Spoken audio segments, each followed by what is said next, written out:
வணக்கம் and welcome to cricket Challengers Tamil channel. இந்த வீடியோவில் நம்ம எதை பற்றி பார்க்க போகிறோம் அப்படின்னா, நம்மளுடைய அன்பாக்ஸ் ஈவெண்ட்டில் நடந்த சேலஞ்சஸ் டோட்டலாக 2 டீமாக பிரிஞ்சு நம்மளுடைய ஆர்சிபி வேறு லெவலில் அன்பாக்ஸ் ஈவெண்ட்டில் 8 சேலஞ்சஸில் அந்த இடத்துல இருந்திருக்கிறாங்க. இந்த 8 சேலஞ்சஸில் யாரெல்லாம் வின் பண்ணால், டீமில் யாரெல்லாம் இருந்தால், எப்படி பிரிஞ்சவங்க அந்த சேலஞ்ச் எடுத்துக்கிட்டாங்க அப்படிங்கிறது தான் டீட்டெயிலாக இந்த வீடியோவில் பார்க்க போகிறோம். ஃபஸ்ட்டு பார்த்தீங்க அப்படின்னா டீம் ஜிதேஷ் சர்மா. டீம் ஜிதேஷ் சர்மாவில் Jitesh Sharma captain, Liam Livingstone, அதுக்கப்புறம் பார்த்தீங்கன்னா Virat Kohli, Krunal Pandya, Tim David, Romario Shepherd, Lungi Ngidi, Swapnil Singh, Suyash Sharma, Swastik Chikara, Abhinandan Singh அப்படின்னு சொல்லிட்டு அவங்க எல்லாம் இருந்தாங்க. அதே நேரம் டீம் ரஜத் படிட்டரில் பார்த்தீங்கன்னா Rajat Patidar captain, Phil Salt, Bhuvneshwar Kumar, Josh Hazlewood, Devdutt Padikkal, Nuwan Thushara, Manoj Pankaj, Jacob Bethell, Yash Dayal, Rasikh Salam Dar, அதுக்கப்புறம் மோகித் ராத்தே அப்படின்னு சொல்லி இவங்க இருந்தாங்க. டோட்டலி பார்த்தீங்கன்னா team Jitesh and team Rajat அப்படிங்கிறது செமையான ஒரு காம்பன்சேஷனாக இருந்தது. ஃபஸ்ட்டு சேலஞ்ச் பார்த்தீங்கன்னா டெத் பவுலிங் சேலஞ்சு தான்.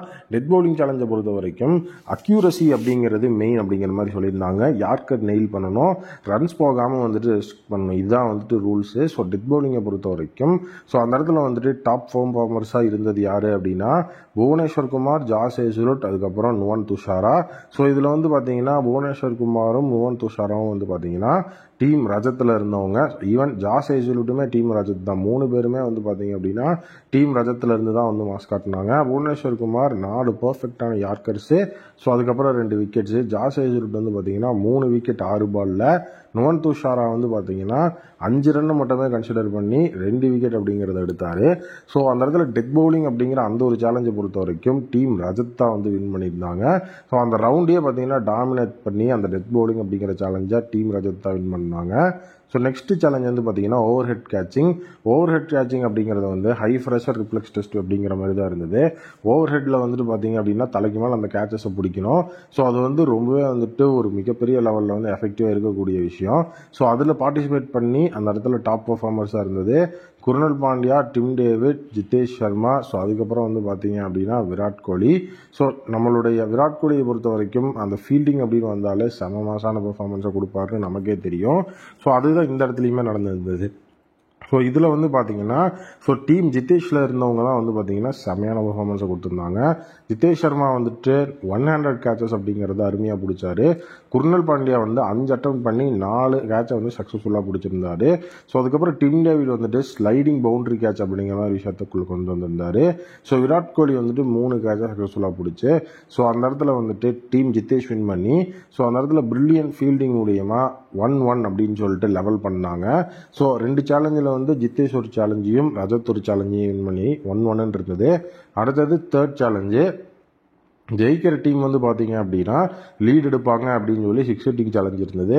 6 ஹிட்டிங் சேலஞ்சை பொறுத்த வரைக்கும் Liam Livingstone, Romario Shepherd, Rajat Patidar, Virat Kohli இவங்க 2 பேரும் பார்த்தீங்க அப்படின்னா கண்டிப்பாக ரொம்பவே மாசாக இருப்பாங்க அப்படின்னு நமக்கு தெரியும். டாப் பர்ஃபார்மன்ஸில் இவங்க 4 பேர் தான். லியாம் லிவிங்ஸ்டன், ரொமாரியோ ஷெஃபர் 2 பேருமே பார்த்தீங்க அப்படின்னா out of the stadium sixers, அது மட்டும் இல்லாமல் ஹேட்ரிக் சிக்ஸர்ஸ் அப்படிங்கிறத அடித்தாங்க. 3 பாலில் 3 சிக்ஸு லியாம் லிவிங்ஸ்டன். அதே நேரம் ரொமாரியோ ஷெஃபரோட ஹேட்ரிக் சிக்ஸ் அடித்தார். அதில் 2 6 அவுட் ஆஃப் த ஸ்டேடியம்.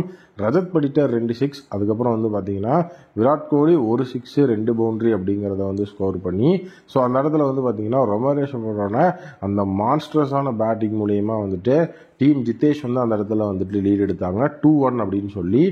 அந்த 6 ஹிட்டிங் சேலஞ்சில் பார்த்தீங்கன்னா நம்மளுடைய டீம் ஜிதேஷ் தான் வின் பண்ணாங்க. Next challenge power play batting. Power play பேட்டிங்கை பொறுத்த வரைக்கும் அக்ரெசிவ் பேட்டிங் அந்த ஃபர்ஸ்ட் 6 ஓவர்ஸில் யாருக்கிட்ட இருக்குது அப்படின்னு சொல்லி அது ஒரு பெரிய விஷயமா பார்க்கப்பட்டுச்சு. அந்த இடத்துல பார்த்தீங்க அப்படின்னா டீம் ரஜத்தில் இருந்து ஃபில் சால்ட்டு, டீம் ஜிதேஷில் இருந்து பார்த்தீங்க அப்படின்னா டிம் டேவிட், விராட் கோலி தான் பேட்ச் பண்ணாங்க. ஃபில் சால்ட்டை பொறுத்த வரைக்கும் 15 பாலுக்கு 40 ரன்னு. டிம் டேவிட் பார்த்தீங்க அப்படின்னா 10 பாலுக்கு 28 ரன்னு 3 சிக்ஸரோட. அதே நேரம் விராட் கோலி 18 பாலுக்கு 32 ரன் அப்படிங்கிறத ஸ்கோர் பண்ணியிருந்தாரு. டோட்டலி பார்த்தீங்க அப்படின்னா இவங்க தான் டாப் பர்ஃபார்மர்ஸாக இருந்து இந்த இடத்துலையும் பார்த்தீங்க அப்படின்னா நம்மளுடைய டீம் ஜித்தேஷோட அந்த ஒரு டாப் ஆர்டர் தான் ஃபயர் ஆச்சு. ஸோ அவங்களோட லீட் அப்படிங்கிறத அந்த இடத்துல தக்க வச்சு 3-1 அப்படிங்கிற மாதிரி கொண்டு வந்தாங்க. அது உண்மையிலேயே வந்து பார்த்தீங்கன்னா ரொம்ப எஃபெக்டிவாக இருந்தது. ஸோ அடுத்த சேலஞ்ச் வந்துட்டு spin bowling test. Spin bowling அப்படின்னு வரும்போது ஸ்பின்னர்ஸோட எபிலிட்டி எப்படி பாலை டேர்ன் பண்ணுறாங்க அப்படிங்கிறது, அதுக்கப்புறம் வந்துட்டு அந்த பாலை டேர்ன் பண்ணி பேட்டர்ஸை டிசீவ் பண்ணுறாங்களா, இந்த மாதிரி விஷயத்தெல்லாம் உள்ளுக்குள்ளே வச்சுருந்தாங்க. ஸோ இதில் வந்து வேறு லெவலில் வந்துட்டு ஸ்பின் பவுலிங் எஃபெக்டிவாக இருந்தது. சுயாஷ் சர்மா, குர்னல் பாண்டியா இவங்க 2 பேர் தான். ஸோ அதுக்கப்புறம் வந்து பார்த்தீங்க அப்படின்னா அந்த இடத்துல லியாம் லிவிங்ஸ்டனும் ஓவர்லாம் போட்டிருந்தாரு. பட் ஸ்பின் பவுலிங் சேலஞ்ச் அப்படிங்கிறதுனால ஈவன் ராசிங் சலாம்தாருமே உள்ளே வந்திருந்தார். பட் ஆனால் ஸ்பின் பவுலிங் அப்படிங்கிறதுனால அதெல்லாம் பெருசாக எடுபடல. சுயாஷ் சர்மா வந்து பார்த்தீங்க அப்படின்னா 2 விக்கெட் எடுத்திருந்தாரு. ஸோ பாலை வந்து வேறு லெவலில் வந்துட்டு டர்ன் பண்ணியிருந்தாரு. குர்னல் பாண்டியா வந்து பார்த்தீங்கன்னா 3 டாட்டு 1 விக்கெட் அப்படிங்கிற மாதிரி எடுத்திருந்தாரு.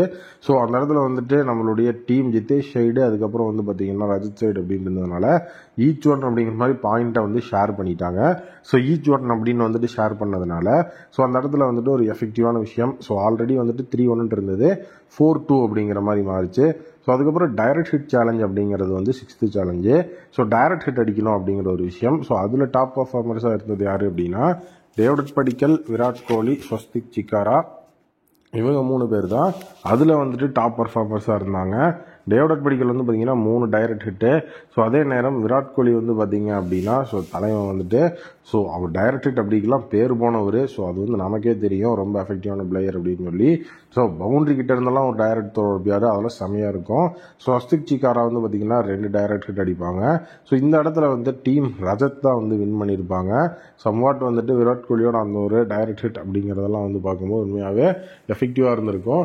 டீம் ரஜத் வின் பண்ணி இந்த இடத்துல வந்து பார்த்தீங்க அப்படின்னா ரொம்ப எஃபெக்டிவாக அதோட லீட் எடுத்திருப்பாங்க.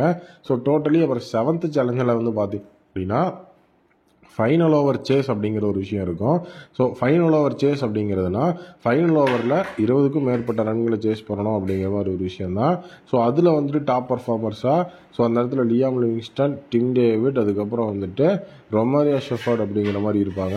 ஸோ இதில் பவுலிங்கில் வந்து புவி வந்து நல்லாவே வந்து பார்த்தீங்கன்னா ரன்ஸை வந்து அந்த இடத்துல வந்து ஸ்டாப் பண்ணியிருந்தார். லியாம் லிவிங்ஸ்டன் வந்து பார்த்தீங்கன்னா 6 பாலுக்கு 22 ரன்னு. ஸோ அதே நேரம் வந்து டிம் டேவிட் லாஸ்ட் பாலில் வந்து பார்த்தீங்கன்னா 6 அடிச்சு 20 ரன்ஸ் அப்படிங்கிறத கிராஸ் பண்ணுவார். புவி ஒரு விக்கெட் எடுத்திருப்பார். ஸோ ரொமாரியோ ஷெஃபர்ட் வந்து பார்த்தீங்க அப்படின்னா மொத்தமாக 3 6, அதுக்கப்புறம் பார்த்தீங்கன்னா ஒரு பவுண்டரி அடித்து 4 பாலில் அந்த இடத்துல மாஸ் காட்டியிருப்பார். ஸோ டீம் ஜித்தேஷ் தான் இதை வின் பண்ணி அந்த இடத்துல வந்துட்டு 5 பாயிண்ட் அப்படிங்கிறதுக்கு லீட் எடுத்திருப்பாங்க. ஸோ நெக்ஸ்ட்டு வந்து பார்த்தீங்க அப்படின்னா நம்மளுடைய ஃபாஸ்ட் பவுலரோட டெஸ்ட்டில் வந்து பார்த்தீங்கன்னா நல்ல ஒரு ரா பேஸோட கண்டெஸ்ட் தான் அது இருந்தது. லுங்கி இங்கிடி, துஷாரா, ஜாஸே சொல்லிட்டு புவி இவங்க எல்லாருமே அதில் இருந்திருந்தாங்க. லுங்கி இங்கிடி வந்து பார்த்தீங்கன்னா 150.5 km/h வந்து போட்டிருந்தாரு. நுவன் துஷாரா 149.8 km/h, ஜாஸ் ஹேசல்வுட் 145.6. லுங்கி இங்கிடியோட அந்த ஒரு ரா பேஸ் அப்படிங்கிறதுனால டீம் ஜித்தேஷ் தான் இந்த ஒரு இடத்தையும் வந்து வின் பண்ணாங்க. அடுத்தது தான் வந்து பார்த்தீங்க அப்படின்னா நம்மளுடைய ஃபைனல் ஸ்கோர் அப்படிங்கிற விஷயம். ஏன்னா 8 சேலஞ்சு தான் இருந்தது. இதில் டீம் ஜித்தேஷ் வந்து பார்த்தீங்க அப்படின்னா எஸ்பெஷலி வந்து அவங்க சைடில் வந்து டோட்டலாகவே வந்து நம்மளுடைய டீம் ஜித்தேஷ் வந்து மிகப்பெரிய லெவலில் டாமினேட் பண்ணி 6 பாயிண்ட், டீம் ரஜத் வந்து 2 பாயிண்ட், அந்த ஈச் ஒன் ஷேர் பாயிண்ட்டை நம்ம இந்த இடத்துல வந்து கணக்கில் வைக்கல. ஜித்தேஷ் சர்மா 6 பாயிண்ட்டையும் டீம் ரஜத் வந்து 2 பாயிண்ட்டையும் எடுத்து ஜித்தேஷ் சர்மாவோட டீம் தான் வின் பண்ணியிருந்தாங்க. Totally power hitting, spin dominance, fielding brilliance இது எல்லாமே அங்கே இருந்தது. டீம் ரஜத்தை பொறுத்த வரைக்கும் ரொம்ப ஹார்டாக ஃபைட் பண்ணாங்க. டெத் பவுலிங், டைரக்ட் ஹிட்ஸில் அவங்க என்ன தான் சூப்பராக பர்ஃபார்ம் பண்ணியிருந்தாலும் அது மட்டுமே வந்து அந்த இடத்துல வந்து டீம் ஜித்தேஷோட டீமை பீட் பண்ணுறதுக்கு மிகப்பெரிய லெவலில் பத்தலை. அன்பாக்ஸ் ஈவெண்ட்டோட இந்த ஒரு சைடில் டீம் ஜித்தேஷ் தான் வின் பண்ணியிருந்தாங்க. இந்த ஒரு சைடில் வந்து பார்த்தீங்கன்னா இந்த சேலஞ்சஸ் எல்லாம் பார்த்துட்டு கீ டேக்அவேஸ் அப்படின்னு நம்ம எடுத்தோம் அப்படின்னா நல்ல ஒரு எக்ஸ்ப்ளோசிவான பேட்டிங் டெப்த் நம்மகிட்ட இருக்குது. Phil Salt, Liam Livingstone, Romario Shepherd and Tim David இவங்கெல்லாம் வந்துட்டு பவுலிங் அட்டாக்ஸே வந்து ஈஸியாக டிஸ்ட்ராய் பண்ணக்கூடிய விதத்தில் இருக்கிறாங்க. பவுலிங் அட்டாக் அப்படின்னு பார்க்கும்போது லுங்கி இங்கிடியோட பேஸ் சூப்பராக இருக்குது. சுயாஷோட ஸ்பின்னு, குர்னல் பாண்டியாவோட ஆல்ரவுண்ட் எபிலிட்டிஸ் அண்ட் வெரைட்டியாக அவர் வந்து பவுலிங் பண்ணுறது ஒரு பேலன்ஸ் பவுலிங் அட்டாக்கை கொடுக்குது. அதுக்கப்புறம் ஃபினிஷர்ஸ் அப்படின்னு வந்து பார்க்கும்போது ஜித்தேஷ் சர்மா, டிம் டேவிட் வந்து பார்த்தீங்கன்னா எந்த டார்கெட்டை வேணாலும் எஃபெக்டிவாக சேஸ் பண்ணுவாங்க அப்படிங்கிறது நமக்கு நல்லாவே வந்து புரிஞ்சுக்கிற ஒரு விஷயமா இருக்குது. கண்டிப்பாக வந்துட்டு ரொம்ப சூப்பரான ஒரு அன்பாக்ஸ் ஈவெண்ட்டாக தான் இருந்தது. நீட்டாக நிறைய விஷயங்கள் சேலஞ்சஸ் எல்லாம் ஃபேஸ் பண்ணியிருக்கிறாங்க. நீங்கள் என்ன நினைக்கிறீங்கன்னு கமெண்ட்டில் சொல்லுங்கள்.